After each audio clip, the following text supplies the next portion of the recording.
Morning boys and girls. Today you're going to change that shock over and the other side, give this one some new legs, make it look like that one. See, those shocks there were originally for this bike, but I never got around to putting them on here. I used them on the Bitsa bike build instead, but for this one I've got another set to replace these ones with, and these ones are better than the ones on the other SG I got, so these ones go on the other SG. Yeah, that's what I'm going to do. I'm just going to change these over. I've taken all the exhaust off to get them off because of that nut. That bolt is in the way, it won't come out because the exhaust is in the way, so I've taken all the exhausts off just to change shocks over. Pain in the arse, isn't it? Because that one was easy, nothing's in the way of them. So I suppose better get down to it really, ain't I? While the weather's reasonably nice. I wasn't going to get another set really, because I thought, you'd always be around and I'd just get them at a later date. But the company that sells these, I noticed this was the last one they had in stock, so I had to get it really. I've done it before. I was watching a set of shocks that looked good, nice and everything, but they sold out and they was never on sale again. So I was gutted about that, not getting the first lot to start with. So let me just take this out a second. There we go.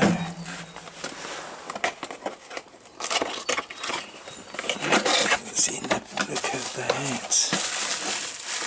Look at these.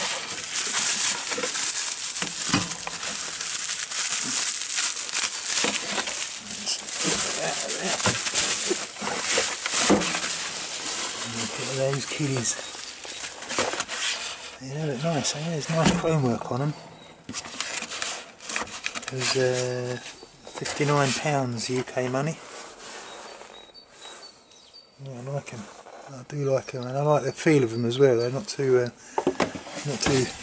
spongy, and that come on the lowest setting. Just right for me, really. Alright, set the tripod up and we'll take the exhaust and everything off and put these on, see what it looks like. Take a picture of now and after as well, so what they look like before and after.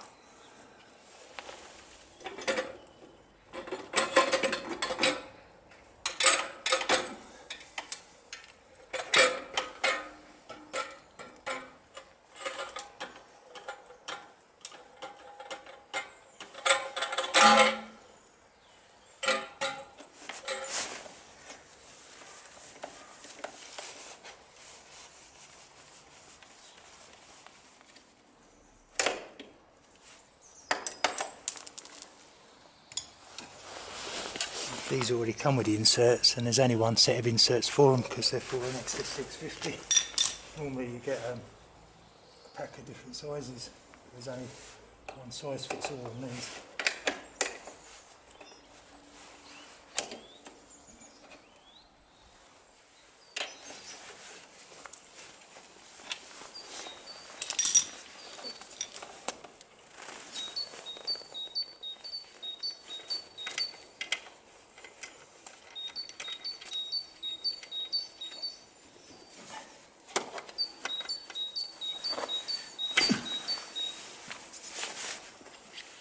About half inch,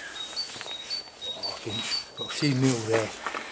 Actually the bolt is out of line on that one, so it's either the swinging arm slightly twisted. All the shocks are different lengths. I think it was that other shock come out pretty tight anyway, so I expect it was a swinging arm. But get a big pole underneath the wheel. Zoom out a little bit, see what I'm doing. So you just want to move that swinging arm up a tad so I can get the bolt in through the hole. So put that pole through the hole. Oh, fucking pole through the hole. Put that tube underneath the wheel and I'll lift it up one end so that I lift up the rear wheel bit. Compress the other shock and get this one in.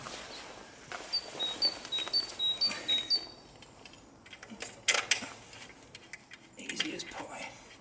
If I could get that.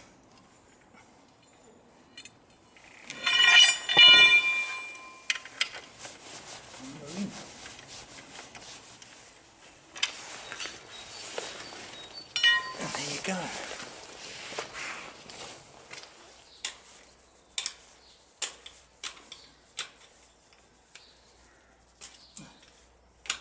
She's falling to bits, isn't it? How'd you come?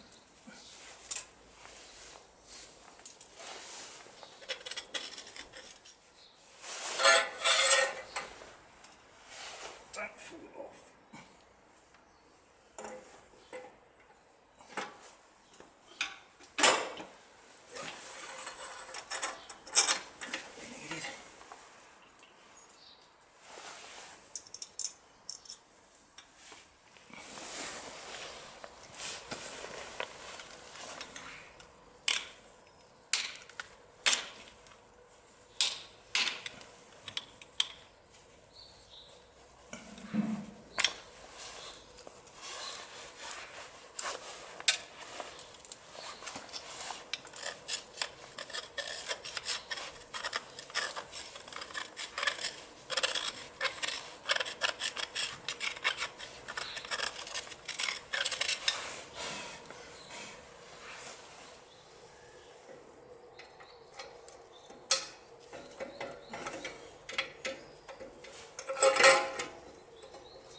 When I put this together I didn't do anything with the brakes, the rear brakes. Didn't change anything over them because they seem to be working, but the lever seems too spongy really, so what I'm going to do is take out all the fluid and replace it with new fluid, see if it's got any air in it, see if it makes a difference. And if that makes no difference, then what I'll do is I'll change it over. I've got another rear master cylinder which I've rebuilt that I can put in there as a replacement. And we'll see what the condition of the piston is, because I might replace that for a stainless one if this one's too far gone. I need to get the back caliper off. There's just a Phillips screw on the other side where you can release the, like the front one's just release the pads with the Phillips screw. Hopefully that'll undo. Yes, we're fucked. It's got a flathead on it as well, which is alright. I can use my long screwdriver for that.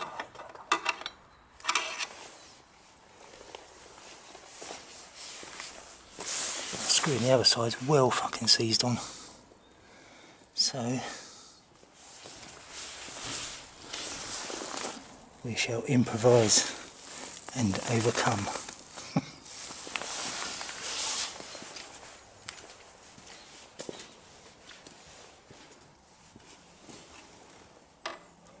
What can happen? What's the worst that can happen?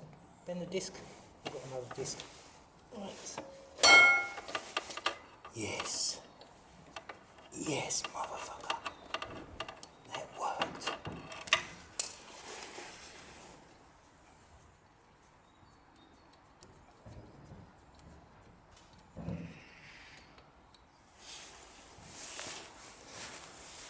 There we have it. That should slide off. Should fucking slide off. The fucking. There we go. It's even got fucking shims in it. Oh, that's rusty. That's rusty. It's going to look like a new. Yeah, look at that, rusted in there. So that's going to have to be taken out one way or the other with me grease gun probably, and replaced with a stainless one. New seals. So, right,